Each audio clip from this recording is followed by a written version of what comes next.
Bé, avui fem el Parla en Gràcia 705, el darrer programa del 2007, i com sempre tindrem moltes coses, la coctelera, de cap a peus, el torito de Clotilde, una entrevista amb el Papà Noel, i a més tenim Galinda, que ha vingut d'aquesta manera.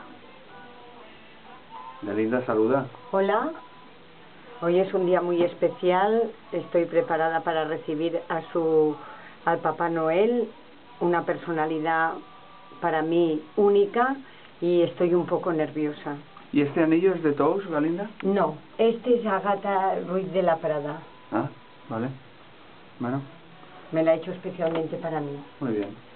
Doncs ¿y aquest gall d'indi? ¿Es un gall d'indi? Todo está importado. ¿De dónde? ¿De Taiwán? No, viene precisamente de Birmania. ¿De Birmania? De Birmania. En especial este chinito que hay por aquí. El chinito precisamente lo han parido para mí. Ah, vale. ¿Y por eso ha salido de madera? Exactamente, porque vale. Hay buena madera.